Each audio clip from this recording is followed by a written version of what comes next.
राधा राधा राधा राधा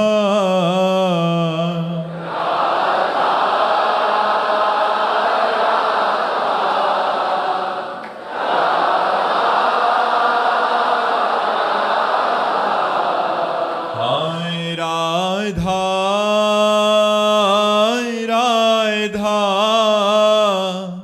राधा राधा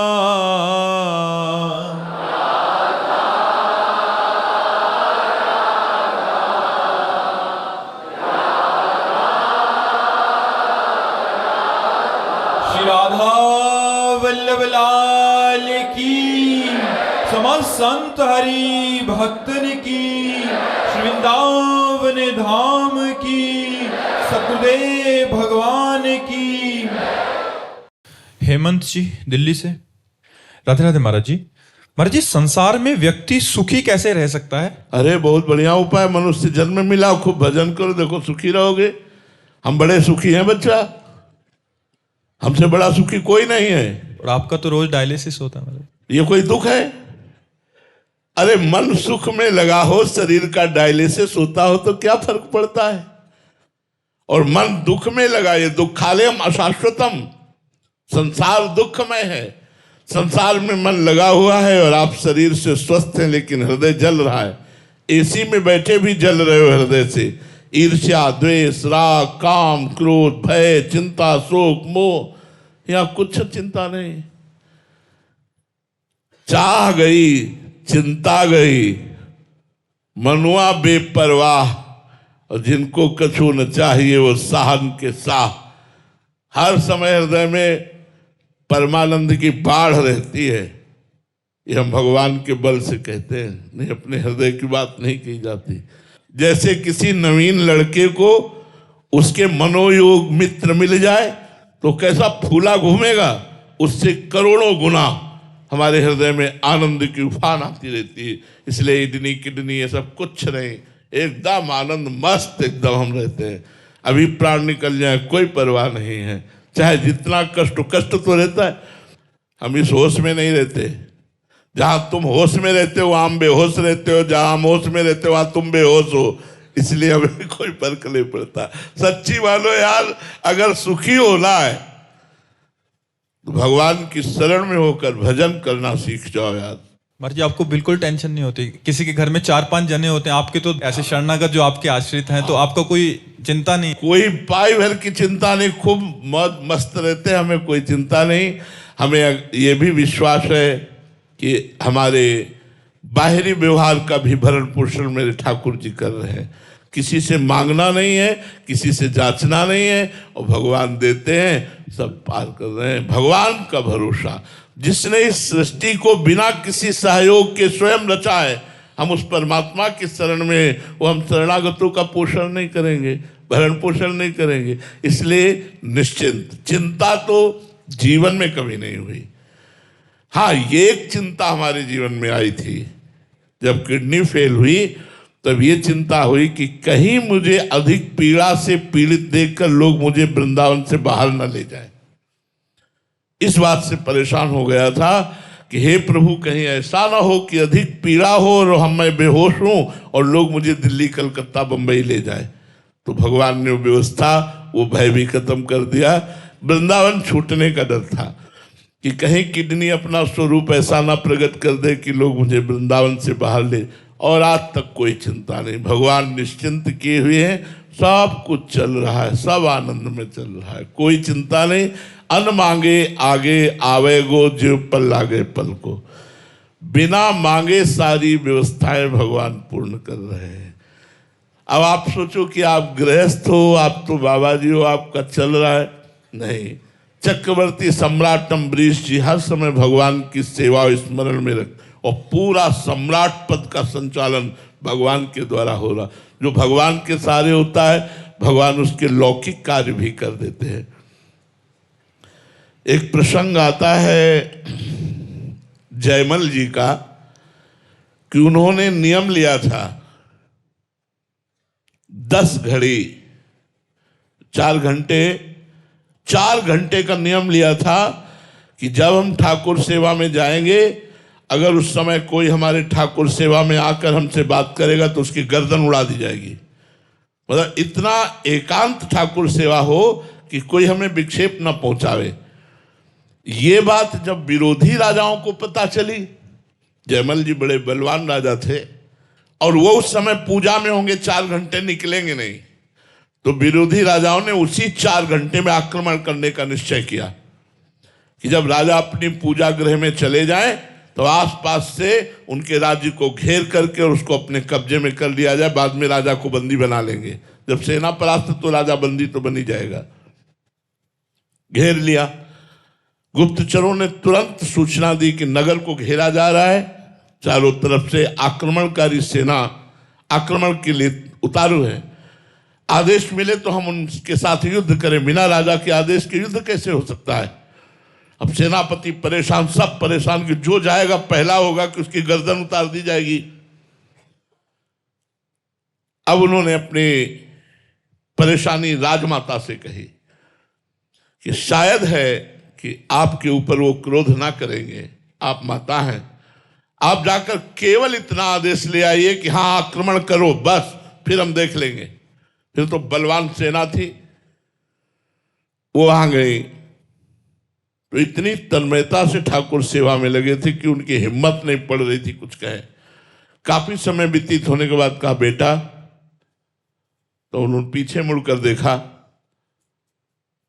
कहा बेटा इस समय आना नहीं चाहिए, पर राज्य संकट में है। इस समय आक्रमणकारियों ने चारों तरफ से पूरी राज्य को घेर लिया है, अगर आप केवल आज्ञा दे दें युद्ध की तो राज्य सेनापति कहते हैं कि हम संभाल लेंगे। तो उनका सब भगवान अच्छा करते हैं, जिनका राज्य है वही देखेंगे, आप जाओ यहां से। ना तो ये कहा युद्ध करो, ना कोई, बस यही कहा कि जिनका राज्य है वही देखेंगे, वही भगवान देखेंगे, चलो जाओ आप। 4 घंटे के बाद सेवा की, प्रणाम किया ठाकुर जी को, बाहर निकले और कहा आक्रमणकारी कहाँ हैं। तो उन्होंने कहा कि उसके बाद कोई आक्रमण की आवाज नहीं आई, कोई सूचना नहीं आई, कोई बात नहीं आई, हम लोग तैनात खड़े हैं, हमारे पास तक कोई नहीं आया। उनका मेरा घोड़ा तैयार किया जाए, मैं अभी देखता हूं। तो घोड़ा गए तो पसीना से लथपथ था घोड़ा। अरे ये तो ऐसा लग रहा है जैसे युद्ध करके आ रहा हो, इतना थके श्रमित, पसीना से लथपथ, जे ही छुआ तो रोमांच हो गया। बोले इतना आनंद तो मैंने कभी नहीं पाया अपने घोड़े को स्पर्श में, ये क्या बात है। चलो इसको छोड़ो, दूसरा घोड़ा लाओ। दूसरे घोड़े पे बैठे और जे गए तो सब सेना गिरी हुई पड़ी थी, चारों तरफ सब मूर्छित पड़े थे। जो विरोधी राजा था उसके पास जाकर घोड़े से खड़े हुए, वो मूर्छित पड़ा था, उसको होश में, एक भी मरे नहीं थे, होश में लाए और कहा, तो रो के चरणों में गिर गया। बोले बस एक बार दिखा दो, वो जो आपका सेनापति आया था एक बार उसे दिखा दो। विरोध तो जिंदगी में करूंगा नहीं, बस एक बार देखना चाहता हूं आपके सेनापति को। तो मेरा सेनापति तो आया ही नहीं यहां तक। बोले नहीं, उसकी तिरछी चितवन मंद मुस्कान और एक बाण ने सबको मूर्छित कर दिया, एक बार बुला दो। तो उन्होंने कहा वो और कोई नहीं हो सकते, वो मेरे भगवान हो सकते हैं। आए और घोड़े की आरती की अपने और प्रणाम किया घोड़े को कि आराधना करते तो मुझे इतना समय हो गया, भगवान ने साक्षात दर्शन नहीं दिए, बस तेरा सौभाग्य कि भगवान तेरी पीठ पर सवार हुए। देखा भगवान ने रक्षा करी। जो भगवान के पूर्ण आश्रित होता है उसकी रक्षा भगवान करते हैं, भरण पोषण भगवान करते हैं। भगवान ने गीता जी में वचन दिया है, अनन्यश्चिन्तयन्तो माम ये जनाः पर्युपासते तेषां नित्याभियुक्तानां योगक्षेमं वहाम्यहम्। मैं उसके योग और क्षेम की स्वयं रक्षा करूंगा, भगवान कह रहे हैं। अप्राप्ति को प्राप्त कराना योग कहते हैं, प्राप्ति की रक्षा करने को क्षेम कहते हैं, मैं स्वयं करूंगा, भगवान कहते हैं। तो मुझे लगता है यार अनेकों जीवन व्यतीत हो गए, अगर एक जीवन हम भगवान को देकर भजन करते हुए सत मार्ग से अपने कर्तव्य का पालन करें तो हमारा कल्याण हो जाए, हम सुखी हो जाएं, बड़े आनंद में बड़े मौज में जीने के लिए। देखो यहाँ किसी को किसी भी तरह की कोई फीस देनी पड़ी हो तो आप हमें बताओ, किसी ने लिया है कोई फीस किसी से, टोकन या किसी भी तरह की कोई फीस? अगर मानो मेरी जानकारी में ना हो, अगर कोई ले वो बेईमान है, वो अपराधी है, वो हमारा शिष्य नहीं हो सकता, वो डुप्लीकेट पाखंड करके तुमसे ले रहा है। हमारे यहाँ का आदेश ऐसा नहीं है। हमारे यहाँ का आदेश है आपके चरणों में झुक करके आपका स्वागत करना और आओ बैठो और भगवत चर्चा सुनो और अपना जीवन मंगलमय बनाओ। हमारा भरण पोषण बहुत अच्छी तरह से चलता है, भगवान चलाते। यदि भगवान की शरण में हो जाओ तो तुम्हारे बुरे आचरण छूट जाएंगे, और जहां बुरे आचरण और पाप नष्ट हुए तो सुख ही सुख है, आनंद ही आनंद है जी। राधिका रसिक सहचरी जी, वृंदावन धाम से। गुरुदेव भगवान, आपने सत्संग में कहा था कि जब तक पाप नष्ट नहीं होते तब तक भजन में रुचि नहीं होती। अगर कृपावश नाम और भजन में प्रीति हो गई है और निरंतरता की तरफ रुझान हो रहा है, क्या ये समझा जाए कि पाप समूह शीघ्रता से नष्ट हो रहा है? हाँ निश्चित। पापवंत कर सहज स्वभाव, भजन मोर ते भाव न काऊ। जो हमारी पाप प्रवृत्ति होती है उसके द्वारा जो पाप कर्म बनता है वो हृदय को मलिन कर देता है। मलिन हृदय में भजन अच्छा नहीं लगता, भोगों की गंदी बातें अच्छी लगती हैं, गंदे आचरण, गंदा खाना पीना। अगर हमारी भजन में रुचि बढ़ रही है, निरंतरता, बहुत लंबे समय तक एक नाम एक मंत्र चल रहा है, तो निश्चित भगवान की विशेष कृपा है और मन बड़ा पवित्र हो रहा है, अर्थात निष्पाप हो रहा है। पर इस बात का अभिमान न करे, ये कृपा से हो रहा है ऐसा समझे। अगर अभिमान करेगा तो क्या करेगा, फिर चौपट हो जाएगा, फिर वो दोषयुक्त मन हो जाएगा। अभिमान ठीक नहीं है कि मैं निष्पाप हो रहा हूँ, ऐसा नहीं सोचना है। मैं तो पतित हूँ, लेकिन पतित पावन भगवान की शरण में हूँ, इसलिए मैं पावन हूँ। नहीं तो वैसे तो मैं नीच अधम हूँ। इंद्रिय, मन, बुद्धि, चित्त, हम ये सब प्रभु में लग रहे हैं, इसका मतलब प्रभु की हमारे ऊपर कृपा है, ऐसा सोचना चाहिए। वामिका पांडे जी, दिल्ली से। राधे राधे महाराज जी। महाराज जी, आपके सत्संग से सीखने का प्रयास करती हूँ कि सतहरि भजन जगत सब सपना, परंतु महाराज जी फिर भी भावनाओं और आसक्तियों में फंस जाती हूँ और मन हमेशा बुद्धि पर हावी पड़ता है। स्वयं को भावनात्मक उन्माद एवं सांसारिक आसक्तियों से कैसे बचाएं महाराज जी? भजन ही है एक उपाय। जितना नाम जप करेंगे, अधिक से अधिक नाम जप होने पर भोगों में अरुचि हो जाती है। जीवन भर जैसे अपने लोगों ने भगवान के चरणों की शरण ली, भगवान को भजन किया, तो अब जैसे कुछ भी अच्छा नहीं लगता। ये सब एक नाटक की तरह हो रहा है, एक यंत्र की तरह हो रहा है। कुछ अच्छा अंदर से कुछ अच्छा किए, सत्य है, ये सुखद है, ये हमारा गर्व का विषय है, ये सब कुछ नहीं। एक बस एक यंत्रवत क्रिया हो रही है। बस जब तक भजन की बाहुल्यता नहीं होती, अधिक भजन नहीं होता, तब तक कभी भगवान प्रिय लगते हैं, कभी भोग प्रिय लगता है, कभी सम्मान प्रिय लगता है, नाम, वाहवाही, प्रतिष्ठा, ये सब। पर ये स्थायी चीज नहीं है।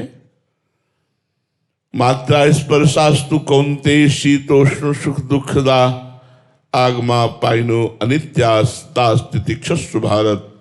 हे अर्जुन, ये शीतोष्ण अर्थात अनुकूलता, प्रतिकूलता, मान अपमान आदि द्वंद्व, ये सब आगमा पाइनो, आने जाने वाले हैं, टिकाऊ नहीं है, परिवर्तनशील है, नाशवान है।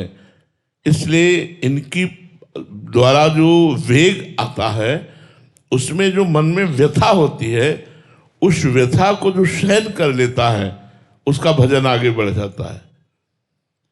बहुत ये काम की बात है।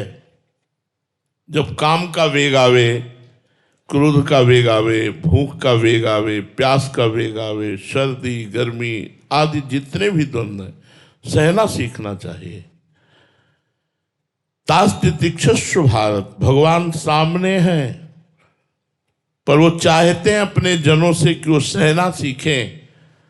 जितना सहनशील होगे उतने अच्छे साधक बन जाओगे। जो मन के वेग को, वाणी के वेग को, भूख प्यास के वेग को, जनेंद्री काम के वेग को, इन वेगों को सहना नहीं सीखा, वो परमार्थ का उत्तम पथिक नहीं हो सकता। इसलिए हो सकता है हमारा मन लुभायमान हो जाए किसी भी भोग को देखकर, किसी भी परिस्थिति को देखकर, पर हमें नहीं लुभायमान होना।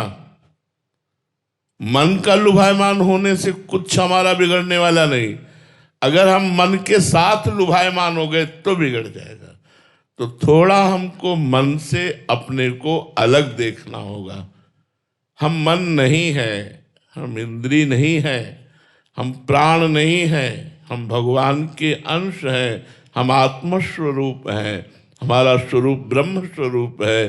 जो भी भाव लगा पाओ, हम मन नहीं है। हम मन की जांच करें, अगर वो सही मांग कर रहा है तुम उसका सपोर्ट करें, यदि गलत मांग कर रहा है तो उसका विरोध करें। धीरे धीरे नाम जप के प्रभाव से समर्पित हो जाएगा मन, और जहाँ मन मंत्र और नाम के प्रति समर्पित हुआ फिर आनंद ही आनंद रहता है। इसलिए लगे रहो और अच्छे से लगो। रेणु सिंह जी आजमगढ़ से। राधे राधे महाराज जी। गुरुदेव भगवान, अतीत हुआ जो कर्म है उसका पछतावा और भविष्य की चिंता से मुक्त होकर वर्तमान क्षण में कैसे जिए महाराज जी? हमारे पास तो सबसे बड़ी औषधि नाम है। जो पीछे हुआ है चिंता मत करो, वो नष्ट हो जाएगा, नष्ट हो जाएगा, जड़मूल से नष्ट हो जाएगा। नाम संकीर्तनम यस्य सर्व पाप प्रणाशनम। भगवान का नाम समस्त पापों का नाश कर देता है। भविष्य आपका मंगलमय होगा।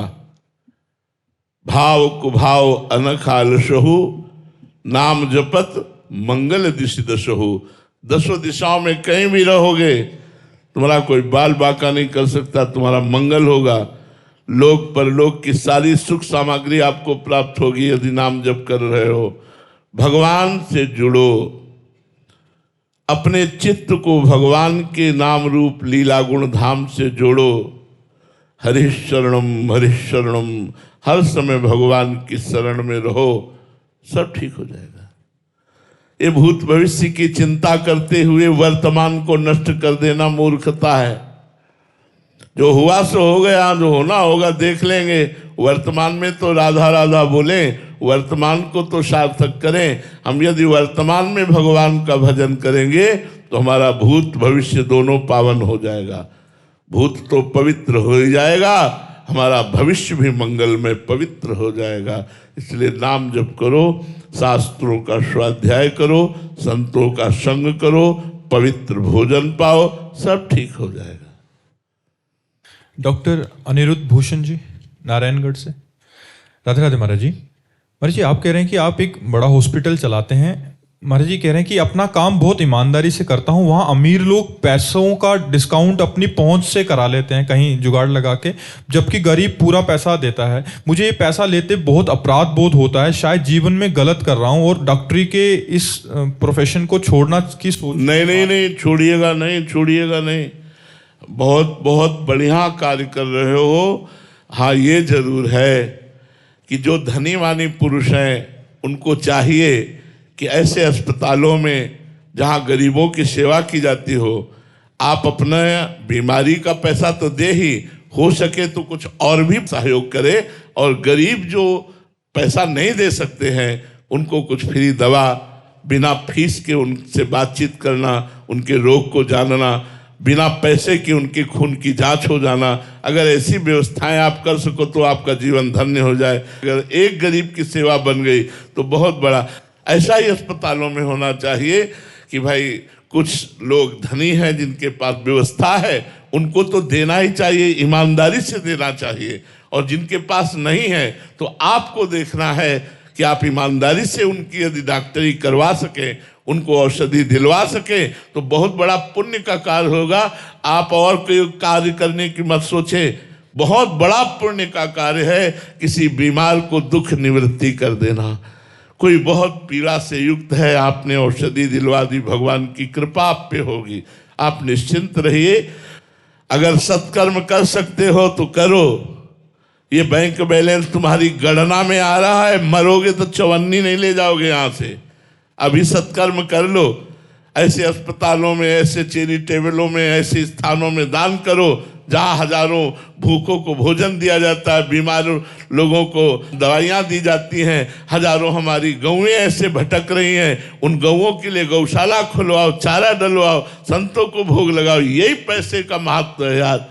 जब तक अच्छे कर्म नहीं करोगे तब तक ये रुपया पूर्व पुण्य से मिला है और यही बैंक में जमा रहेगा, यही संसार के लोग उसका प्रयोग करेंगे और आप नर्क जाओगे। इसलिए बेईमानी से रुपया मत कमाओ, ईमानदारी से कमाओ, और ईमानदारी से कमाए हुए रुपये से कम 100 में 10 रुपया धर्म के लिए निकाल के रख दो।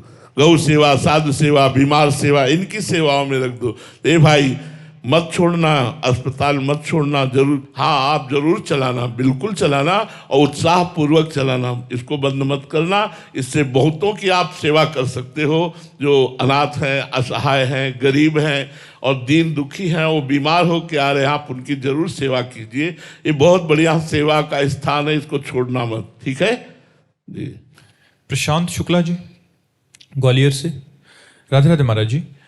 गुरुदेव, मैं न्यायिक सेवाओं में कार्यरत हूँ, न्यायाधीश के पद पर हूँ, जहाँ कर्तव्यों के सम्यक निर्वहन के लिए विधिक प्रावधानों, न्यायिक दृष्टांतों का स्मरण कार्य कुशलता में वृद्धि करने में सहयोगात्मक होता है। महाराज जी, ऐसे में आपके सत्संग में किसी भी प्रश्न में आप तत्काल सरल एवं शास्त्र सम्मत उत्तर देते हैं, जिसमें वेदों पुराणों के श्लोकों का संदर्भ भी दिया जाता है। ये देखकर मैं अत्यंत आश्चर्यचकित और अभिभूत होता हूँ कि आपकी आयु व प्रतिकूल स्वास्थ्य परिस्थितियों के बावजूद आपकी अभिभूत स्मरण शक्ति, ज्ञान एवं एकाग्रता को देखकर मन में एक जिज्ञासा होती है कि ऐसी स्मरण शक्ति, एकाग्रता व निर्णय क्षमता को महाराज जी और हम कैसे प्रखर बनाने का चेष्टा करें। भगवान का आश्रय, कर्तुम अकर्तुम अन्यथा कर्तुम सर्व समर्था सा ईश्वरा। हम उस ईश्वर की शरण में बचपन से हैं। हमारे हृदय में वो स्वयं बैठ कर के बुलवा रहे हैं, हमारे हृदय में बैठकर वो स्वयं करवा रहे हैं। ये मैं देख रहा हूँ, मैं कहीं करता नहीं, मैं तो केवल देखता हूँ। जो दिखा रहे हैं, जो बुलवा रहे हैं, जो करवा रहे हैं, इसलिए जो आश्चर्य में लगे वो सिर्फ मेरे भगवान का प्रताप है, मेरा कुछ नहीं है। कक्षा 9 पढ़े हैं गांव के स्कूल में। ABCD तो 6 से शुरू होती है गांव में, 5 तक तो ABCD ही नहीं शुरू होती थी हमारे समय में। तो 6, 7, 8, 9 क्लास पढ़े, ना कहीं हमने व्याकरण पढ़ा है। ये सब गंगा किनारे एकांत सेवन किया है। आप जो कुछ भी सुन रहे हैं ये सिर्फ भगवान की ही कृपा से है, मेरे में कोई सामर्थ्य नहीं। अगर मैं व्याकरण पढ़ा होता, संस्कृत कॉलेज गया जाकर, या सत्संगियों से सत्संग सुनकर, या कुछ ऐसा अनुकरण करके, तो हम कहते कि भाई उनकी कृपा से सत्संग हो रहा है। कहीं नहीं गए, ये हमारा स्वभाव ही नहीं था बोलना। ये तो वृंदावन धाम ने बुलवाना शुरू किया है, ये तो श्री जी ने किया है, नहीं तो ये सब स्वभाव ही नहीं था। अपने बस स्वरूप में रमण करना, श्री जी ठाकुर जी का चिंतन करना। तो ये जो कुछ है, मूकम करोति वाचालम पंगुम लंघयते गिरिम यत्कृपा तमहम वंदे परमानंद माधवम। जो मूक से बुलवा दे, लूले लंगड़े से पहाड़ फंदवा दे, वही कर्तुम अकर्तुम अन्यथा कर्तुम परमात्मा की केवल लीला है। मेरी कोई सामर्थ्य नहीं है कि मैं उत्तर दे सकूं या मैं कुछ भी कर सकूं। शरीर की ना सामर्थ्य है, ना मन की सामर्थ्य है। अगर सामर्थ्य है तो ये प्रियालाल की सामर्थ्य है, मेरी सामर्थ्य नहीं है। अनुराधा यादव जी, गुरुग्राम से। गुरुदेव भगवान, आपके श्री मुख से सुना था एक बार, चलती चक्की देखकर दिया कबीरा रोए, दो पाटन के बीच में साबुत बचा ना कोई। चलती चक्की देखकर दिया कमाल ठठाए, रहे सहारे कील के बाल ना बाका जाए। महाराज जी, इसका भावार्थ जान। भावार्थ ये है, चक्की में दो पार्ट होते हैं, ऊपर का नीचे का। ऐसे ही संसार में दो पार्ट हैं, सुख दुख, मान अपमान, लाभ हान, जय पराजय, जन्म मृत्यु। इसे द्वंद्व कहते हैं। कोई भी संसार में ऐसा नहीं जो इस द्वंद्व में पिस न रहा हो। तो चलती चक्की देख के दिया कबीरा रोए, दो पाटन के बीच में साबित बचा न कोई। सब सुख दुख की लपेट में है, सब लाभ हानि, मान अपमान, जय पराजय, जन्म मृत्यु की लपेट में सब पिस रहे। तो वही उनके मानसिक पुत्र कमाल खड़े थे, बड़ी जोर से हंसे और कहा, साहब अगर कील के सहारे जो दाना आ गया तो पूरी चक्की में पूरा आटा बन जाएगा, लेकिन वो दाना जो कील के सहारे आ गया उसका चक्की कुछ नहीं बिगाड़ सकती। चलती चक्की देख के दिया कमाल ठठाए, और राय सहारे कील के तो बाल न बाका जाए। तो इस द्वंदात्मक जगत का मूल क्या है? ऊर्ध्व मूल मधा शाखा मस्तम प्राहुरभ्यम छंदांसी यस्य परिणामी वेद स्वेदविद। जो ये जानता है वही ज्ञानी है। क्या इसकी ऊर्ध्व मूल है? कौन? बोले मैं भगवान श्री कृष्ण करें, मैं स्वयं इसका मूल हूं। तो मूल चक्की का मूल कौन होता है? जिसपे वो दो पार्ट टिके होते हैं, वो कील कहा जाता है। तो इस द्वंदात्मक जगत की कील कौन है? भगवान। जो भगवान की शरण में आ गया तो इस चलती हुई द्वंदात्मक चक्की से बच जाएगा, नहीं तो सबको पिसना पड़ेगा। पुनरपि जननम पुनरपि मरणम पुनरपि जननी जठरे शयनम, बार बार जन्म बार बार मरण, ये सब भोगना पड़ेगा।